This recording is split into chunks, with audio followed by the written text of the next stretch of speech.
सभी को नमस्कार और प्रणाम। अब हम हमारे अंदर ऊर्जा जो बढ़ी हुई है उसको धीरे धीरे हमारी सभी कोशिकाओं में उसको एब्जॉर्व करेंगे और हमारे स्पाइनल कॉर्ड में जो ऊर्जा की तरंगें प्रवाहित हो रही हैं उनको महसूस करेंगे। किस तरह से आधा घंटा जो आपने दिया है अपने आप को, कैसे वो आपको अंदर से बदलता है। जैसे हम घर का रिनोवेशन करते हैं उसी तरह से ये आपको ध्यान के। आवाज नहीं है सर। आवाज़ नहीं है। अब आ बिल्कुल ना, रही? आवाज नहीं है। बिल्कुल नहीं आ रही। एक मिनट। आवाज़ साउंड थोड़ा कम है। उसको थोड़ा सा खाली साउंड बढ़ा दीजिए। आवाज़ अभी आई क्या? हेलो? हाँ सर, आ रही है। आ रही? तो अभी तक बिल्कुल नहीं आ रही थी। नहीं सर, आ रही थी, बहुत स्लो था। अच्छा, अब ओके आवाज ओके सही ओके होगी। ओके। तो ध्यान पर अ, ध्यान ध्यान एक माध्यम है ब्रह्मांडीय ऊर्जा को अंदर लेने के लिए और अपने आप को रेनोवेट करने के लिए। रेनोवेशन अपने अंदर का पूरी तरह से बदलाव, जैसे घर का रेनोवेशन करते हैं उसी तरह निरंतर जो ध्यान है वो धीरे धीरे हमारी पूरी चेतना, हमारी सोच, हमारे विचार, भावनाएं, उन सब के ऊपर काम करता है ये ब्रह्मांडीय ऊर्जा का। तो इसको हम कह सकते हैं अवेकनिंग, जागरण। हम अपने आप को जिन परिस्थितियों में हमें मौका मिला रहने का, समाज ने क्या हमें सिखाया, हर व्यक्ति को एक अलग सर्किल, एक अलग एनवायरनमेंट मिलता है, एक अलग शिक्षा का वातावरण मिलता है, सामाजिक वातावरण अलग मिलता है। तो इस सब से हमारा एक व्यक्तित्व बनता है और हमारे थिंकिंग पैटर्न्स बनते हैं, हमारे सोचने के तरीके बनते हैं। और जिस तरीके का भी पैटर्न हम बना लेते हैं अपना थिंकिंग एंड इमोशनल, जो भी पैटर्न हमारा होता है हम उसी पर आगे बढ़ते हैं, उसी के हिसाब से हम जीवन को जीते हैं और अपने अपने वास्तविक स्वरूप से अनभिज्ञ रहते हैं, हमारे लक्ष्य से अनभिज्ञ रहते हैं। तो हमारा आज का जो हम चर्चा करेंगे वो है आध्यात्मिक प्रगति। स्पिरिचुअल प्रोग्रेशन जो है ये क्या है और कैसे ये धीरे धीरे हम इसको अपने जीवन में ला सकते हैं, महसूस कर सकते हैं। क्योंकि आध्यात्मिक प्रगति प्रगति एक तरह से ऊपर बढ़ने को इंडिकेट करती है, लेकिन यहाँ पर प्रगति किसी सीढ़ी पर चढ़ने जैसा काम नहीं है। यहाँ पर है अनफोल्डिंग, खोलना, एक के बाद एक परतें हटाना। तो हमारे व्यक्तित्व के ऊपर हमारे बचपन के संस्कार, हमारी शिक्षा, हमारा वातावरण, हमारा समाज, उन सब की जो आवरण डलते गए और जिनसे हमारा एक थिंकिंग पैटर्न बन गया, एक सब कुछ हमारा अपना एक हो गया कि मैं ये हूँ, मैं ऐसे सोचता हूँ, मुझे ये पसंद नहीं है, मेरी लाइक्स डिसलाइक्स, वो सब कुछ जो मैंने अपने आप को बना लिया, तो उसको अनफोल्ड करना है ना। उस एक एक के ऊपर एक परतें चढ़ती चली गई और फिर आपने अपने आप को एक पैकेज बना लिया कि मैं जो है ये हूँ, है ना। जैसे हम आ, हम्म, कोई वो बनाते हैं, डिश बनाते हैं, तो वो डिश में सपोज कीजिए कि 10 चीज़ें डाली गई हैं, तो सबसे पहले कोई एक चीज़ डलती है, फिर दूसरी डलती है, फिर तीसरी डलती है, फिर डलती जाती है, अल्टीमेटली एक नई चीज़ तैयार हो जाती है। वो सारे जो इंग्रेडिएंट्स हैं वो सारे जो हैं उसमें डल जाते हैं और फिर सारा कुछ वो जो हीट जो मिलती है उसको, और उससे वो कन्वर्ट हो जाते हैं और उनका एक नया जो है रूप सामने आ जाता है। तो ये चीज हो गई, वो हमारा व्यक्तित्व हो गया, तैयार हो गया बचपन से। जिसने भी हमको जैसे जैसे अनुभव मिलते गए, जैसे जैसे चीज़ें हमारे अंदर डाली गई, वैसे वैसे वो हमने एक्सेप्ट कर लिया। और जहाँ से हम चले थे, यानी ओरिजिनल जो हम थे, बहुत प्योर, बहुत ही सरल, लेकिन वो चीज़ें जब अंदर डलती गई, वो एक्सपीरियंसेस, वो कंडीशनिंग, वो सोशल प्रेशर्स, वो स्ट्रेस, उस सब ने हमें एक अलग रूप दे दिया। तो अब स्पिरिचुअलिटी का मतलब क्या है? स्पिरिचुअल प्रोग्रेशन का मतलब अनफोल्डिंग, उन सब को खोलना, उन सब को वापस हटाना कि क्या क्या चीज़ें अननेसेसरली अनडिज़ायरेबल और अनवांटेड जो हैं, जिनकी ज़रूरत नहीं थी, वो सब भी मैंने अपने ऊपर डाल लिए हैं अपने अंदर। तो उनको अनफोल्ड करना, है ना, उनको हटाना। और जब उनको हम हटाते हैं तो धीरे धीरे फिर हम अपने उस ओरिजिनल सेल्फ तक पहुंच जाते हैं, कि जो हम कहते हैं कि सेल्फ रियलाइजेशन या सोल रियलाइजेशन। अब वो सेल्फ और सोल रियलाइजेशन हो क्यों नहीं पाता? क्योंकि हमने इतनी ज़्यादा चीज़ें अपने ऊपर डाल ली हैं। तो हमारे इमोशंस उनसे इफ़ेक्टेड हैं, हमारे थॉट्स इनसे इफ़ेक्टेड हैं, हमारे रिलेशंस उनसे इफ़ेक्टेड हैं। तो हमारे जीवन की जो इम्पोर्टेंट जो एक्टिविटीज़ हैं, हमारे सोचने का तरीका, हमारे भावनाएं, हमारे रिश्ते, हमारे पैटर्न, जीने का पैटर्न, हमारे खाने का पैटर्न, ये सारा कुछ क्या हुआ कि जैसे जैसे हमको मौका आया हमारे जीवन में, वैसे वैसे हमने अपने आप को ढाल लिया और फाइनली एक हैबिट्स का एक पुलिंदा हम बन गए, एक बंडल ऑफ हैबिट्स, कि ये ऐसे करना है, ये खाना है, ऐसा करना है, ये चीज़ अच्छी है, वो बुरी है, वो रिश्ता अच्छा है, ये सोचने का तरीका अच्छा है, वो विचार अच्छा है, ये किताब अच्छी है। यानी ये सारा कुछ जो हमने अपने अंदर एक अपना व्यक्तित्व तैयार कर लिया।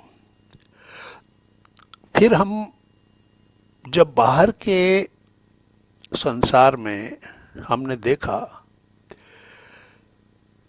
कि वहाँ पर मटेरियल सक्सेस हमने बहुत प्राप्त की, क्योंकि हमें क्या बताया गया था कि material success is the ultimate goal.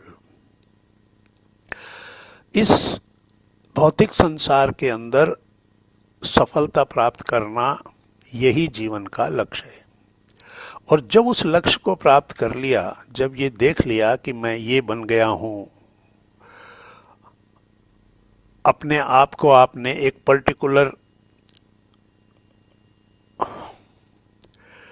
Position या स्टेटस में कन्वर्ट कर लिया, मैं एक डॉक्टर हूँ, मैं एक लॉयर हूँ, मैं एक ये हूँ, मैं एक वो हूँ, तो आपने अपने मूल जो आपका स्रोत है, जो मूल चीज़ है, उसको छोड़ दिया और इस संसार से जो मिला उसको आपने अपने ऊपर डाल लिया। और अब अपनी आइडेंटिटी को आप खुद भी भूल गए कि मैं क्या था।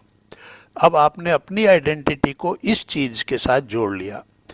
बट अब आपको पता चला कि यहाँ सब कुछ मेहनत करने के बाद, सारा कुछ करने के बाद जो मुझे ये मिला है इस संसार से, जिसमें कि मैंने अपने आप को एक पर्टिकुलर पद दिलवाया, कोई पर्टिकुलर शिक्षा प्राप्त की जिससे मुझे कोई कुछ मिला, ये सब कुछ मिला। उसके बाद इसके वजह से मुझे पैसा मिला, उससे मैंने यश प्राप्त किया, प्रतिष्ठा मिली, समाज में मुझे लोगों ने रिकॉग्नाइज किया, मैंने धन संपत्ति अर्जित की, वो सब कुछ मैंने किया, बट लास्टिंग पीस नहीं है। अंदर एक टर्बुलेंस है, अंदर एक जैसे लहरों में एक नाव की स्थिति होती है बहुत तेज लहरों में, तो उसी तरह से लगातार मेरे अंदर वो मेरे अंदर की स्थिति जो उसमें पीस नहीं है। तो हमको फिर स्पिरिचुअलिटी की याद आती है कि ये फिजिकल वर्ल्ड जो मैं देख रहा था, ये फिजिकल वर्ल्ड जिसमें मैं एक्टिव था अभी तक, और जो मेरे लक्ष्य था जीवन का, उसके अंदर जीते हुए भी मुझे वो सब कुछ नहीं नज़र आ रहा जो मेरा स्वाभाविक स्वाभाविक रूप से मैं जो चाहता हूँ। क्या चाहता हूँ? खुशी चाहता हूँ, शांति चाहता हूँ, प्रसन्नता चाहता हूँ। लेकिन वो खुशी मैंने सोचा था पैसे के अंदर है, प्रतिष्ठा के अंदर है, मान सम्मान के अंदर है। मैंने सोचा था कि इसको प्राप्त कर लूँगा तो मुझे खुशी मिलेगी, मुझे शांति मिलेगी, मुझे प्रसन्नता मिलेगी। लेकिन ऐसा लगता है कि जो चीज़ें मैं चाहता था वो किसी दूसरे रूट पे रह गई और मैं अपनी गाड़ी को एक दूसरे रूट पे ले गया। यानी जो चीज़ जिस रूट पे है ही नहीं, मैं उस रूट पे गाड़ी ले जा रहा हूँ और ये सोच रहा हूँ कि वो चीज़ वहाँ होगी, लेकिन उसके लिए मुझे रूट बदलना है। मुझे सोचना है कि इस रास्ते पर तो वो चीज़ है ही नहीं। इस पर जितना मैं आगे बढ़ता जाऊँगा, जितना और ज़्यादा संग्रह करता जाऊँगा, ये जो संग्रह है ये खुशी का कोई आधार नहीं है। ये खुशी, शांति, प्रसन्नता इसके मूल में नहीं है। तो फिर हम किसकी तरफ मुड़ते हैं? वहाँ से फिर हमें आध्यात्मिकता का मार्ग मिलता है, किसी गुरु के द्वारा, किसी अच्छे दोस्त के द्वारा, किसी मार्गदर्शक के द्वारा हमें बताया जाता है कि ध्यान एक तरीका है, स्वाध्याय एक तरीका है, सज्जन संगत एक तरीका है, साधु संगत एक तरीका है, प्रकृति के साथ रहना एक तरीका है। तो फिर इन सब चीज़ों को हम रियलाइज करने लगते हैं कि इन सब में तो कुछ लगता ही नहीं है। जो कुछ हासिल करने के लिए मैंने जीवन लगा दिया, मेहनत करी, इतना कुछ किया, और फिर भी मैं उस चीज़ से दूर हूँ जो चीज़ मैं चाहता था। जो प्रसन्नता मुझे पैसा खर्च करके कोई चीज़ मैं लेता हूँ प्रसन्नता के लिए, वो क्षणिक होती है, यानी उतनी देर के लिए होती है जितनी देर वो चीज़ रहती है। मैंने खाने के लिए कोई बहुत ज़्यादा चीज़ की इच्छा करी और मैंने पैसा दिया, वो चीज़ ले ली। जब तक वो चीज़ खा रहा हूँ तब तक वो सुख है, उसके बाद फिर वो सुख नहीं है। तो वो स्थायी सुख नहीं है, वो शांति नहीं है, वो अंदर से निरंतर संघर्ष चल रहा है। मन जो है वो नए नए लक्ष्य देता है और मन के पीछे दौड़ना यही डेस्टिनी बन जाती है। तो वहाँ से फिर हम आध्यात्मिक मार्ग पर मुड़ते हैं, धीरे धीरे हमें समझ आती है। तो अवेकनिंग का मतलब ये हुआ कि जहाँ हमें ये पता चला कि स्थायी शांति और सुख और प्रसन्नता का ये मार्ग नहीं है, मुझे मार्ग बदलना पड़ेगा। तो एक वाई जंक्शन आता है जहाँ एक तरफ हम वही सांसारिक मार्ग पर आगे बढ़ते जाएं और दूसरा मार्ग आता है जहाँ हम आध्यात्मिकता के मार्ग पर आगे बढ़ें, यानी कि सेल्फ रियलाइजेशन कि वास्तविकता क्या है, मैं हूँ कौन, मैं चाहता क्या हूँ, मेरा लक्ष्य क्या है, उद्देश्य क्या है। मेरे जीवन का जो ये हर दिन आता है और शाम होती है, फिर चला जाता है, फिर एक नया दिन आता है, ये जो क्रम लगातार चल रहा है, इसके अंदर मुझे कुछ हासिल नहीं हो रहा। मैं एक छोटा बच्चा था, बड़ा हुआ, यंग हुआ, ओल्ड हो गया, ये सब कुछ होते अपने आप हो रहा है, मैं कुछ नहीं कर रहा, लेकिन मेरे हाथ में कुछ भी नहीं है। वो संपत्ति, वो धन, वो प्रतिष्ठा, वो जो कुछ भी मैंने अर्जित किया उसके लिए मैंने पूरा जीवन लगा दिया, बट उसने मुझे कहीं भी कोई सुख शांति नहीं दी। तो इसलिए ये पॉइंट जब मन में आता है तो उसको हम कहते हैं कि अवेकनिंग, जहाँ ये पता चला कि ये वो रास्ता नहीं है जो मैं चाहता हूँ, उसके लिए हमको कहीं दूसरे रास्ते पे चलना पड़ेगा। तो वाई जंक्शन पे हम आते हैं जब हमारे अंदर अवेकनिंग आती है कि अब मैं इस रास्ते पे जाऊं या इस रास्ते पे जाऊं। तो वहां से फिर हम स्पिरिचुअलिटी के मार्ग पर आगे बढ़ते हैं। अब स्पिरिचुअलिटी के मार्ग पर जब हम आगे बढ़ते हैं तो पहली चीज़ हमारे सामने आती है वो ये आती है कि हमको प्योरिफिकेशन एक मस्ट हो जाता है।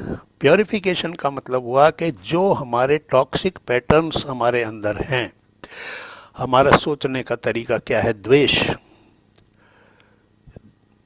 दूसरों को अपनी हर चीज़ के लिए जिम्मेदार ठहराना, मेरा ये दुख या कष्ट उसकी वजह से है, नकारात्मक तरीके से सोचना, ईर्ष्या के भाव से देखना दुनिया को कि मैंने इतना मेहनत की, इतना काम किया, मुझे ये नहीं मिला, उसको मिल गया, उसके पास ये सब कुछ है, मेरे पास नहीं है। तो ये जो पैटर्न्स हैं, हमारे टॉक्सिक पैटर्न्स हैं सोचने के, हमारे इमोशंस के और हमारे विचारों के, ये टॉक्सिक का मतलब एक विषाक्त तरीका है सोचने का। ये हमारे अंदर क्या पैदा करता है, टॉक्सिक चीज़ें क्या पैदा करती हैं, गलत चीज़ें हमारे को देती हैं। अगर कोई टॉक्सिक चीज़ हम खा लेते हैं तो गलत असर पड़ता है शरीर पर। उसी तरह से जो toxic patterns of thinking and emotions जो हैं, उनसे हमारा पूरा अंदर की जो केमिस्ट्री है वो बदल जाती है। तो सबसे पहले तो हमको अवेकनिंग अर्थात पता चला कि इस मार्ग से मुझे दूसरा मार्ग लेना है। फिर हमको करना है प्योरिफिकेशन अर्थात सोचने के तरीके में बदलाव लाना है कि कोई भी मेरे दुख या मेरे कष्ट या मेरी असुविधा के लिए जिम्मेदार नहीं है। I create my own reality. मेरी जो वास्तविकता है, मेरा जो जीवन है, उसमें जो कुछ भी मुझे मिल रहा है उसके कारण मैं खुद हूँ। इसलिए कोई व्यक्ति को दोष देना, वो सोचने का तरीका जो है वो टॉक्सिक पैटर्न है। तो इसलिए सबसे पहले ये सोचना कि मेरे सोचने का तरीका क्या है, उसमें नेगेटिविटी कितनी है, डिजास्ट्रस थॉट कितने, डिस्ट्रक्टिव थॉट कितने आते हैं, किसी से बदला लेना है, किसी को नीचा दिखाना है, किसी के साथ क्रोध आ रहा है, उसके साथ ये हुआ वो हुआ, मतलब ये सारा जो तरीका है सोचने का, ये हमारे हमारे अब तक के जो संस्कार हैं, ये जो अब तक हमने दुनिया से लिया है तरीका, हमको यही सिखाया गया है, ईंट का जवाब पत्थर से दो, जो जैसा व्यवहार करे उसको वैसा जवाब दो। तो ये इस सांसारिक वे ऑफ थिंकिंग है। फिजिकल वर्ल्ड,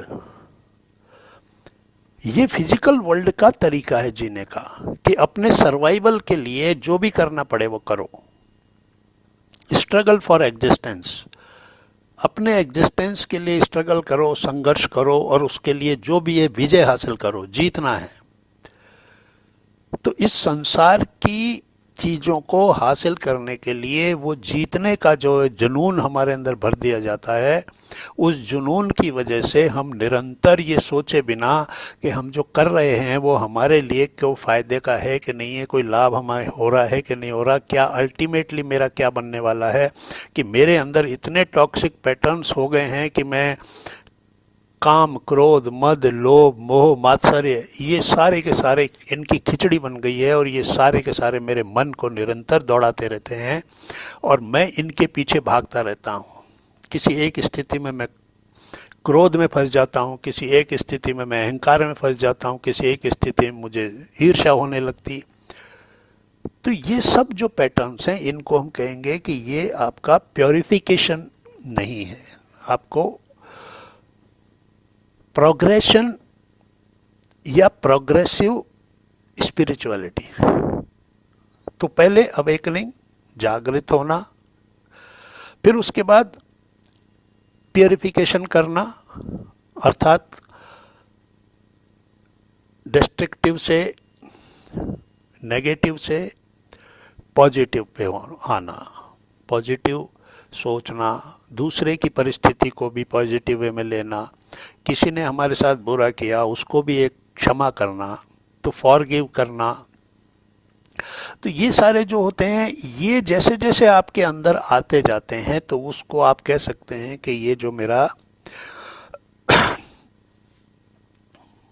सोचने का तरीका जो है ये अब बदल रहा है।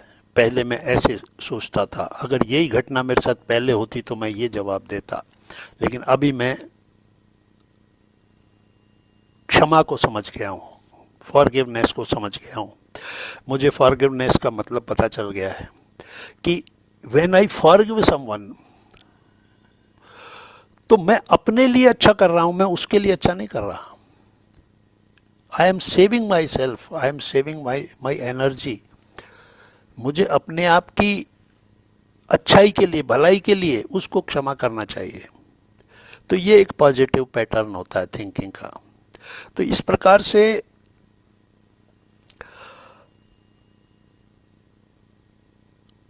इसके बाद जो स्थिति आती है वो इंटीग्रेशन की आती है। इंटीग्रेट होना, अपने अपने अंदर उन वैल्यूज को लेकर आना जिन वैल्यूज के साथ अब हमें आगे बढ़ना है।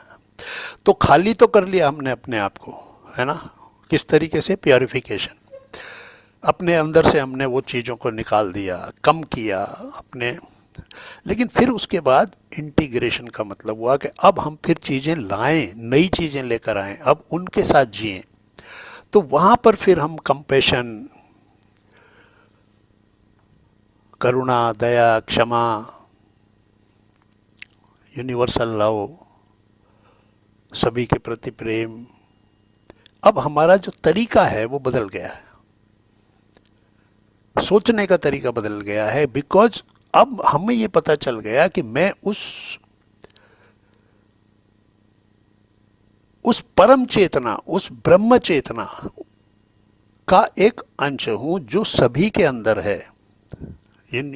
स्पिरिचुअलिटी ने हमें क्या बताया कि स्पिरिचुअलिटी में जब हम आए तो हमने ध्यान किया, स्वाध्याय किया, सज्जन सांगत्य किया, यही तो मार्ग है ना। उस मार्ग में बढ़ने का मतलब क्या हुआ कि हम ये सब कर रहे हैं, हम ध्यान कर रहे हैं, स्वाध्याय कर रहे हैं, चर्चा कर रहे हैं, लोगों के सेशंस देखते हैं, बातें करते हैं, एक्सपीरियंस शेयरिंग करते हैं। तो इस सब का मतलब क्या हुआ कि अब मेरे अंदर जो तरीका है, मेरा जो अंदर मेरे चीज़ें जो आई हैं वो ये आई हैं कि अब मेरे अंदर सभी के प्रति अफेक्शन है, लव है, प्रेम है।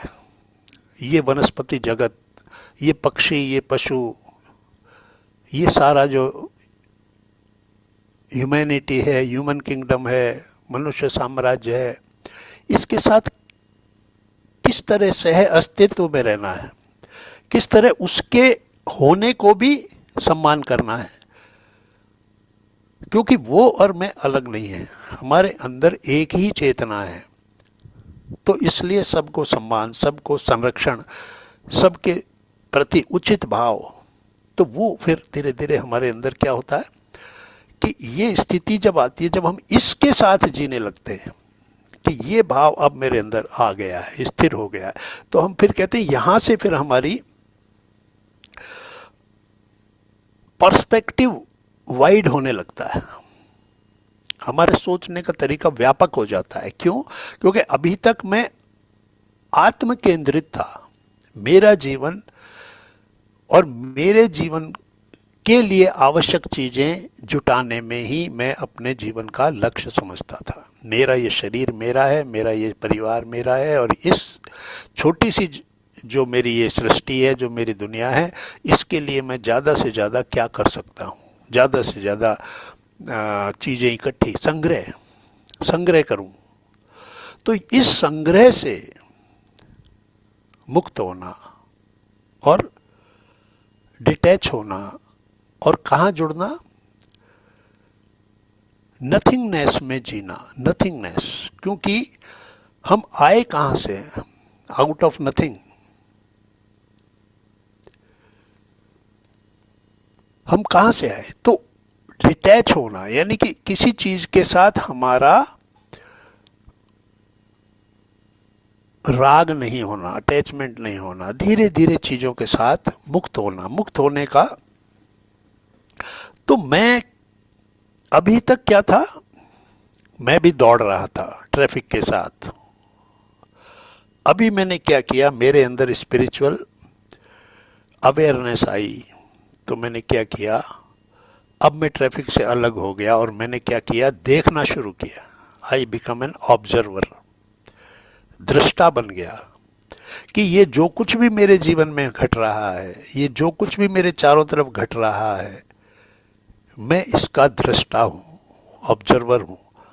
उसके अंदर किसी तरह का रिएक्शन नहीं देना, बल्कि उसकी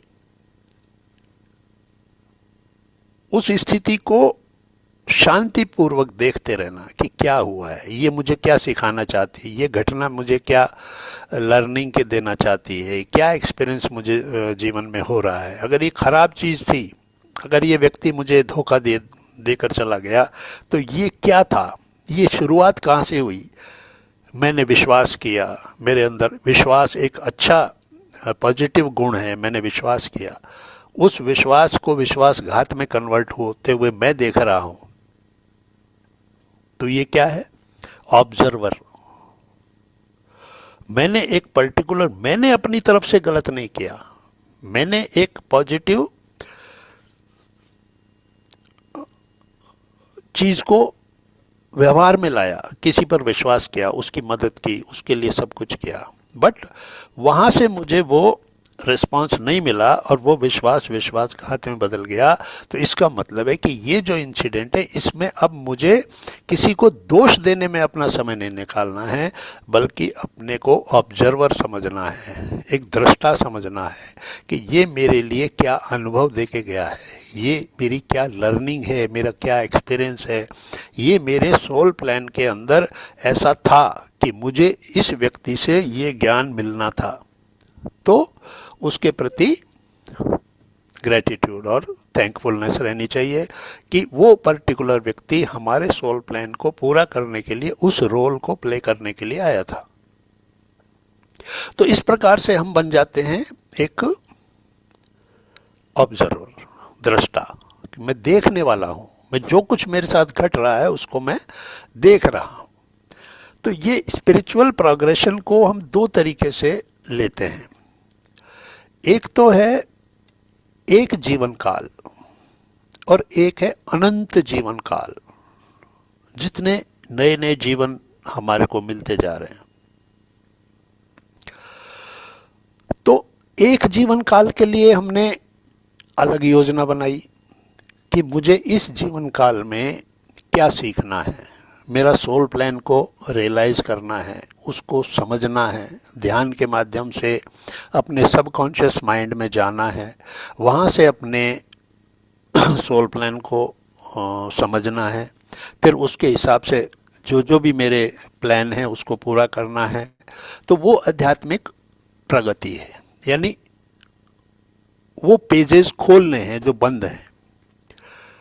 वो बुक जो मैं अपने साथ लेकर आया हूँ इस जन्म में, तो उस बुक के सभी पन्नों को खोलना है, देखना है क्या क्या लिखा हुआ है, तो उसके मुताबिक मुझे आगे चलना है, सो दैट मेरा ये जो जन्म है, इस जन्म का जो प्लान है वो मैं पूरा करके जाऊं, जिससे कि बैलेंस ना रह जाए, जिससे अनअटेंडेड चीज़ें ना रह जाएं, जिनसे कि जिन चीज़ों को मुझे पूरा करना था वो पूरे ना हो, तो फिर वो वापस मेरे अगले प्लान में जुड़ जाएंगे।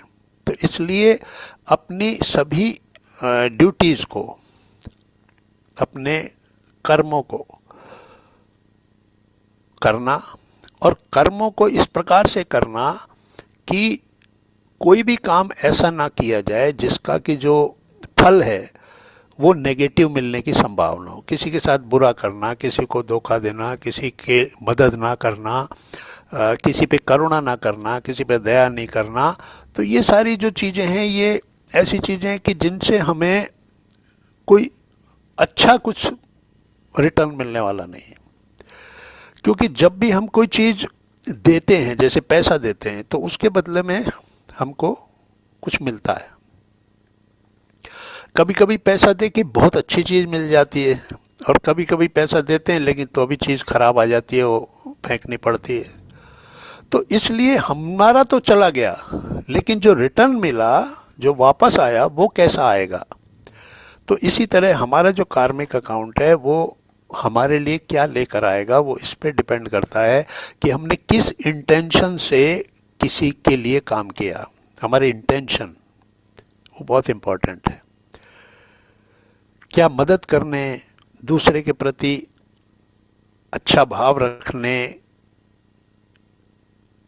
कृतज्ञता व्यक्त करने, काइंडनेस के लिए, इसके लिए मैं कोई काम कर रहा हूँ, या लोग मुझे अप्रिशिएट करें, मुझे बड़ा दानी माने, लोग मुझे बड़ा वैसा व्यक्ति माने, मेरी प्रशंसा हो, तो उस लिए कर रहा हूँ।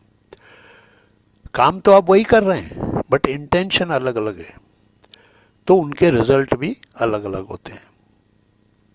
तो प्योरिफिकेशन यानी कि अपने अंदर इस प्रकार की चीज़ें नहीं आने दें जो इस संसार से रिलेटेड हैं।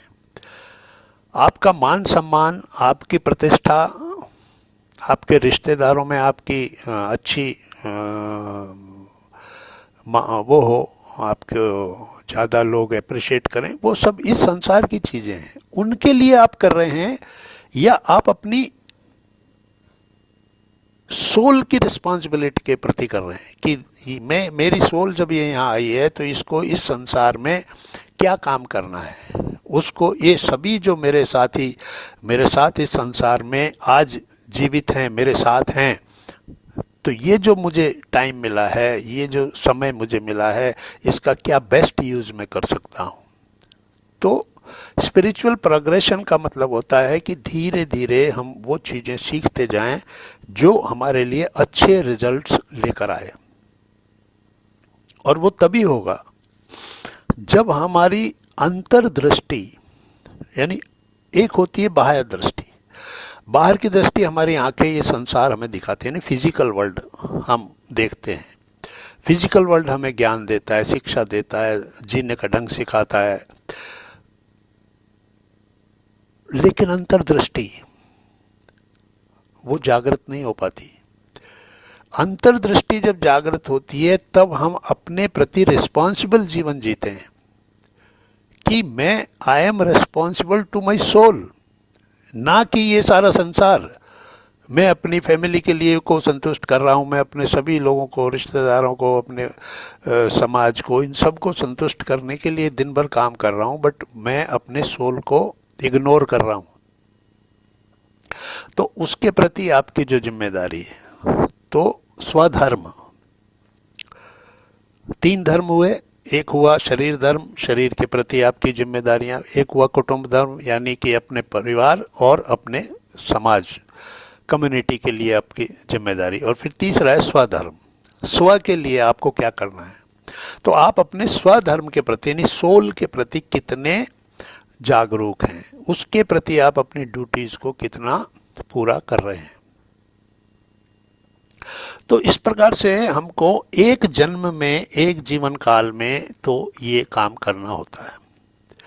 अब अनंत जीवन काल जो हैं उनमें स्पिरिचुअल प्रोग्रेशन को कैसे देखेंगे।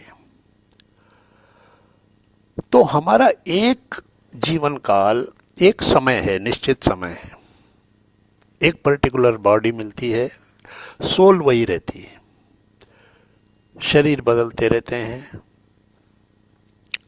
परिस्थितियां बदलती रहती हैं, कभी किस परिस्थिति में जन्म मिलता है, कभी कहीं मिलता है। और हम जो अपना प्रारब्ध लेकर आते हैं, हम जो अपने पिछले सारे लाइफ के जो हमारे कार्मिक अकाउंट है, उसके आधार पर जो हमारा नया जन्म बनता है, उसके हिसाब से हम काम करते हैं। तो हमारी 50% तो चीज़ें फिक्स होती हैं। यहाँ जन्म होगा, ये माता पिता होंगे, ये काम करना है, ये बड़े होना है, यहाँ पर ये ऑफिस है, यहाँ पे काम नौकरी करनी है, ये करना वो करना, ये सारी चीज़ें हमारी प्रारब्ध के हिसाब से हमें मिल जाती हैं। लेकिन हमें प्रारब्ध ने अगर बांधा है तो हमें फ्री भी किया है।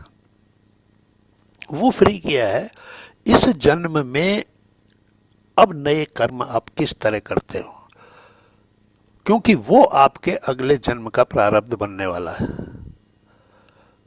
तो अब अगले जन्म और पिछले जन्म के बीच में ये जन्म है, ये जो लाइफ टाइम है, ये एक ट्रांजिशन है, एक तरह का बीच का हिस्सा है। किसका?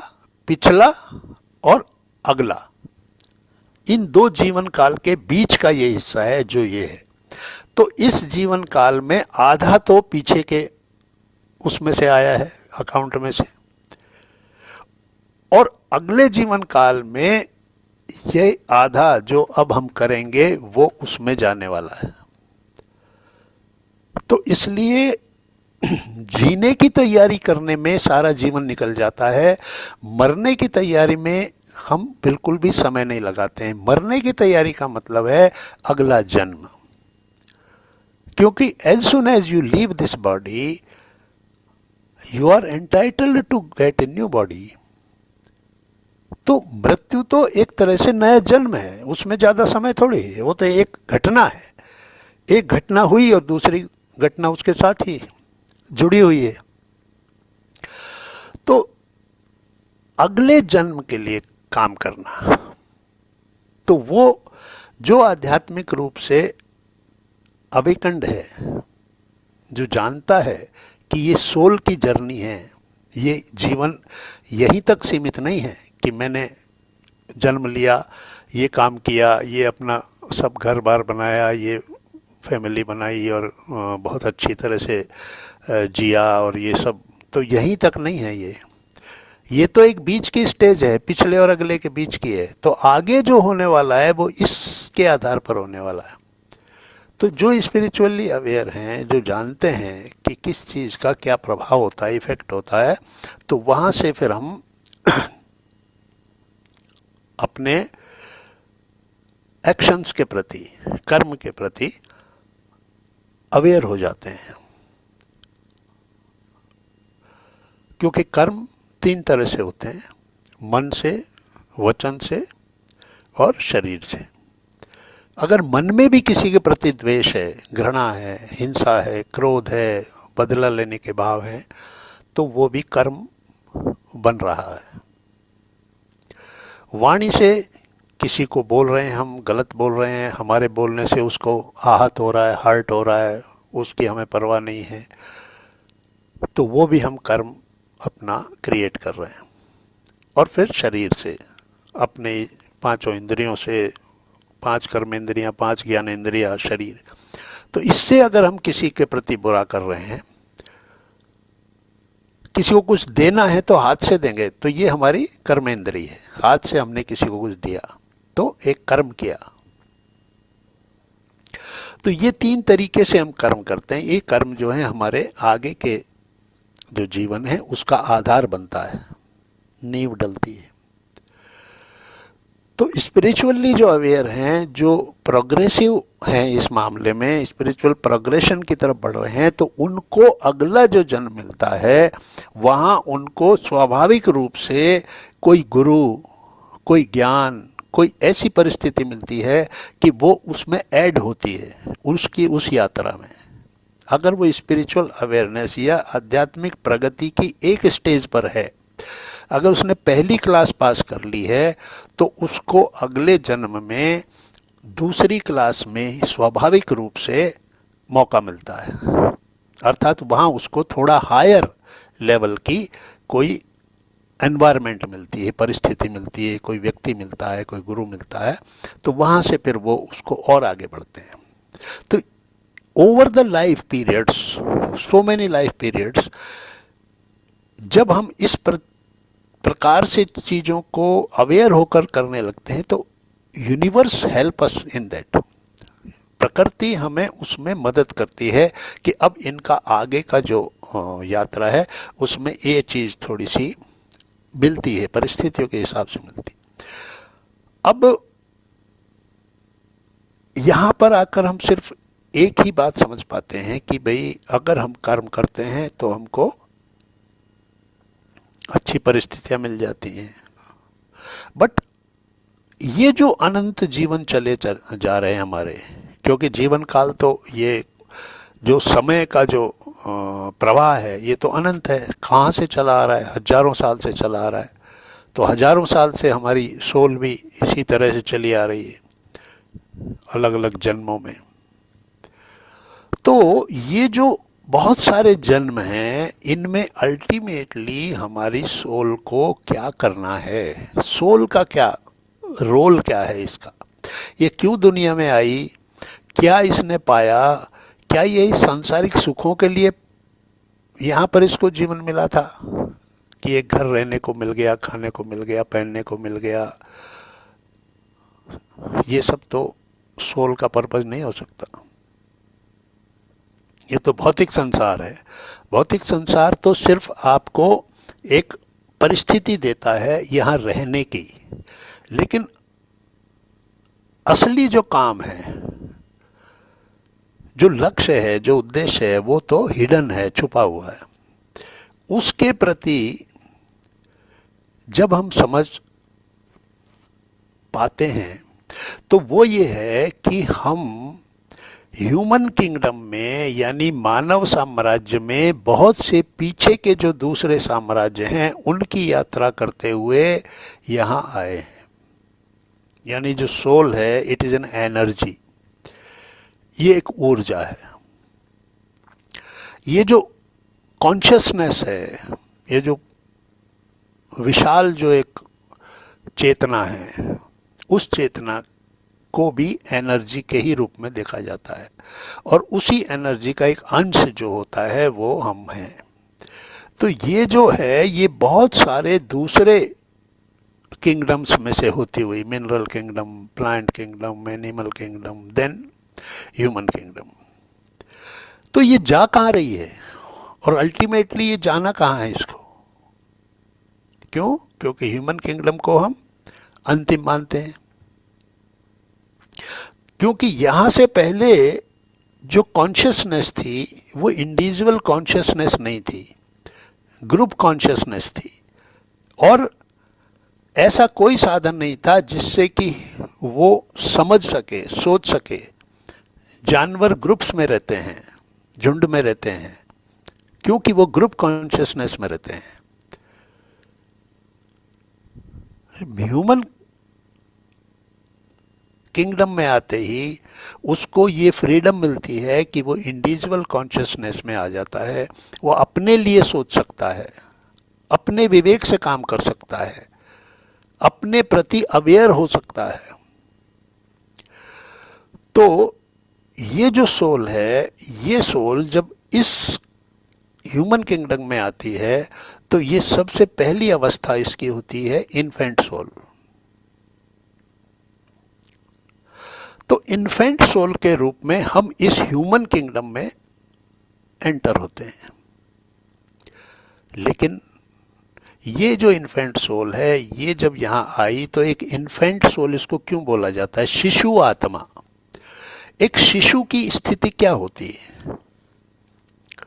पूरी तरह से अनअवेयर, उसको कुछ पता नहीं ये लोग मेरे माता पिता हैं, या मैं किसी घर में आ गया हूँ, मैं इस रूप में, कुछ नहीं है। उसको सिर्फ खाना, यानी जो उसको भूख लगती है तो वो रोता है, उसको भोजन मिल जाता है, वो फिर सो जाता है। इसके अलावा उसको कुछ पता नहीं है। तो जो इन्फेंट सोल्स हैं जो इस दुनिया में आई हैं, और जिनको सिर्फ भोजन और सोना और एंटरटेनमेंट, जैसे हम छोटे शिशु को जब वो रोने लगता है तो कोई खिलौना उसके आगे करते हैं ना, तो वो खुश होता है। तो उसी तरीके से वो आत्माएं जो यहाँ पर सिर्फ अपने जीवन का लक्ष्य भूख को संतुष्ट करना और डर, फियर, वो डरता है हमेशा, जरा सा कुछ होए वो डर जाता है। दूसरे कोई जो उसको, उसकी माँ अगर गोद में ले तो मान जाता है, नहीं कोई दूसरा ले तो रोने लगता है, फियर। तो उसके अंदर क्या रहता है कि सर्वाइवल का पूरा ध्यान, कि सर्वाइवल के प्रति अवेयर रहना, और डर, फियर रहता है, और भूख और नींद, बस ये जीवन का पूरा पूर्णता है ये जीवन की। इसके अलावा उसको कुछ करना नहीं है।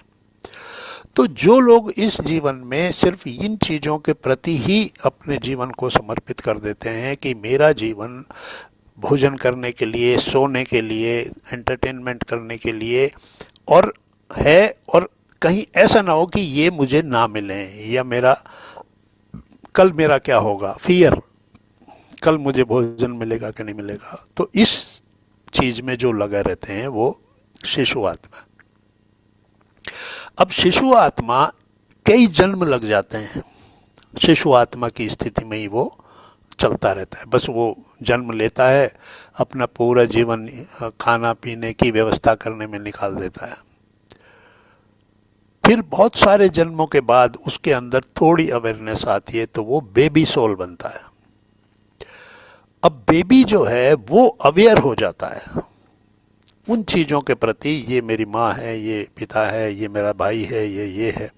तो बेबी के प्रति हम ये कह सकते हैं कि उसके अंदर एक ऐसा अब अवेयरनेस आ रही है, थोड़ी थोड़ी आ रही है। वो चीज़ों के प्रति एक नियमों को समझ जाता है कि अब घर से बाहर नहीं जाना है, ये नहीं करना है। जो जो चीज़ें उसे सिखाई जाती हैं, एक शिशु को नहीं सिखा सकते, लेकिन बेबी जो होता है उसको सिखाया जा सकता है कि ऐसा करना है। तो बेबी सोल का मतलब अब वो चीज़ों के प्रति जागरूक हो रहा है, कुछ उसे पता चल रहा है। तो ये फिर कई और जन्म जो लगते हैं, स्पिरिचुअल प्रोग्रेशन जब होती है तो फिर कई जन्म जो हैं फिर लगते हैं, फिर वो बेबी सोल के रूप में, यानी अब वो थोड़ा अवेयर हुआ है चीज़ों के प्रति, नियमों के प्रति। और फिर यंग सोल, फिर बहुत से जन्मों के बाद वो सोल बन जाती है यंग सोल। अब यंग सोल क्या है? यंग सोल के अंदर पूरी तरह से इस दुनिया के प्रति अब वो पूरी तरह से एक्टिवली सोचता है। जॉब करना है, पैसा लेना है, ये करना है, वो करना है, बहुत सारी चीज़ें, पूरी तरह से सांसारिक होकर वो जीता है। तो अब ये जो उसकी धीरे धीरे प्रोग्रेस होती जा रही है, स्पिरिचुअल प्रोग्रेशन हो रहा है, वो नीचे से इन्फेंट से बेबी और बेबी से अब वो हो गया यंग सोल।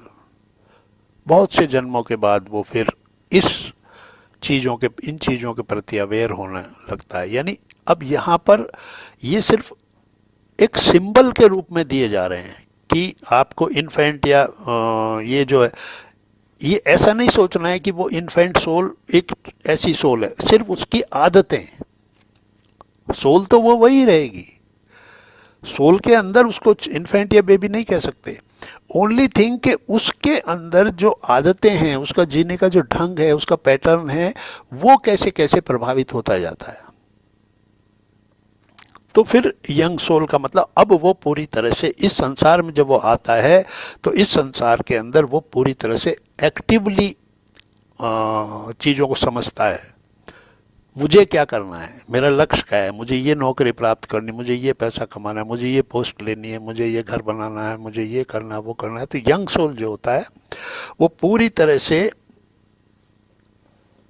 अपने एम्बिशंस के लिए अवेयर होता है कि उनको उसे प्राप्त करना है। तो ये अब आत्मा नए नए जन्म जो लेते जा रही है उनके हिसाब से ही वो अब काम कर रही है, जितना जितना उसका उसकी लेवल है। तो सोल प्रोग्रेशन आप कह सकते हैं इसको। फिर उसके बाद मैच्योर्ड सोल आता है। मैच्योर्ड सोल वो स्थिति है जहां वो चीज़ों को देख चुका है, उसने बहुत चीज़ों को समझ लिया है कि किस चीज़ के अंदर क्या है। वो जो एक सपना था, वो जो एक इमेजिनेशन थी, वो अब क्लियर हो गई है। अब समझ में आ गया कि किस चीज़ में क्या है, किस चीज़ में सुख है, किस चीज़ में नहीं है, किस में क्या है, किस चीज़ को कैसे क्या आउटकम है, वो चीज़ें मैच्योर्ड सोल में आ जाती हैं। तो अब ये सोल जिस तरीके से भी चलती जा रही है, कितने जन्म उसके इन्फेंट रूप में हो गए, कितने बेबी के रूप में हो गए, कितने यंग के रूप में हो गए, अब वो आया है मैच्योर्ड सोल के रूप में। तो शुरू से ही उसके जीवन में उस तरह की चीज़ें आती हैं, उसके जीवन का पैटर्न जो है एक मैच्योर्ड वे में वो जीता है, वो चीज़ों के पीछे भागता नहीं है। अभी वो बहुत मैच्योर्ड वे में सोचने का जैसे एक तरीका होता है उस तरीके से सोचता है। क्यूरियोसिटी नहीं है, ये मिलेगा तो क्या होगा। ये एक छोटा बच्चा नए नए खिलौने के पीछे भागता है ना, तो वो शिशु की आदतें हैं, बच्चे की आदतें हैं। लेकिन अब मैच्योर्ड, मैच्योर्ड मीन्स वो सब चीज़ों से मुक्त हो गया, देख लिया, ये भी देख लिया, वो भी देख लिया है, तो अब वो जो उसका पैटर्न है वो मैच्योर्ड सोल का हो गया। और फिर ओल्ड सोल, ओल्ड सोल का मतलब मैंने सब कुछ देख लिया, मैंने वो ज्ञान प्राप्त कर लिया, अब मुझे दूसरों को बताना है। तो फिर वो जब इस संसार में ओल्ड सोल के रूप में जो आती हैं आत्माएं, तो उनका पर्पस सिर्फ दूसरों को गाइड करना ही रहता है, क्योंकि उन्होंने इतने स्टेजेस से गुजर के अब जो वो ओल्ड सोल के रूप में हो गए हैं, तो अब वो इस दुनिया में सिर्फ बताने के लिए, बहुत जल्दी वो चीज़ों को समझ जाते हैं और दूसरों को बताते हैं। उनका उद्देश्य ही रहता है कि जो मैं जानता हूँ, जो सही चीज़ मैं जानता हूँ, मैं सबको बताऊँ, सबका अच्छा हो या सबको ये ज्ञान मालूम हो। तो ज्ञान मिलेगा तो वो मुक्ति की तरफ जाएगा, आध्यात्मिकता की ओर जाएगा। तो वो अब उन ओल्ड सोल्स का काम रह जाता है कि वो लोगों को रास्ता दिखाएं। तो यहाँ पर हम पत्री जी जैसे व्यक्तित्व, उनको इस कैटेगरी में रख सकते हैं कि वो यहाँ आते हैं अनंत जीवन काल में, सीखते सीखते वो फिर वो ओल्ड सोल के रूप में यहाँ आते हैं और वो दूसरों को गाइडेंस देते हैं, दूसरों को बताते हैं, और कितने लोगों के जीवन में असर पड़ता है, कितने लोगों के जीवन को वो चेंज करते हैं। इसके बाद की जो दो अवस्थाएं हैं, वो सामान्य रूप से हम उन तक पहुंचना बहुत रेयर सोल्स का काम होता है, बहुत गिनी चुनी सेलेक्टेड सोल्स होती। वो है transcendental soul and infinite soul. अब यहाँ इनफाइनाइट सोल यानी जो हमारे महाअवतार बाबा जी जैसे सोल्स हैं, वो इनफाइनाइट सोल्स हैं, क्योंकि इनफाइनाइट सोल मीन्स असीम, असीमित, जिसकी कोई सीमा नहीं है। तो वो फिर क्या करते हैं, वो फिर इस संसार में मनुष्य के रूप में नहीं आते हैं, वो सिर्फ इस संसार की भलाई के लिए, अच्छाई के लिए, गाइडेंस के लिए वो दूसरी आत्माओं को तैयार करते हैं, गाइड करते हैं, उन्हें यहाँ भेजते हैं, उन्हें उनका टारगेट देते हैं कि ये तुम्हें करना है। तो इस प्रकार से ये आध्यात्मिक प्रगति जो है वो हमें एक जन्म के लिए अलग तरीके से सोचना होता है, लेकिन हमारी इस जीवन यात्रा के जो अनंत जन्म होते हैं, उनमें ये सोल्स जो हैं, ये इस प्रकार से प्रोग्रेशन करते करते फिर अल्टीमेटली उस इनफाइनाइट सोल यानी उस सुपर कॉन्शियस स्टेज में वो चली जाती हैं। वो जो अनंत चेतना है उसके साथ वो एक हो जाती हैं। उनके अंदर इतनी शक्ति या पावर आ जाती है कि वो फिर अपने तरीके से जैसा भी अपना प्लान है, वो इस संसार के लिए, अच्छे के लिए, वो उस तरीके से काम करते हैं। तो आज हमने शॉर्ट में ये देखा कि स्पिरिचुअल प्रोग्रेशन जो है, आध्यात्मिक प्रगति किस तरीके से हमारे जीवन को दिशा देती है, और उस दिशा से हमारी दशा जो है वो बदलती रहती है।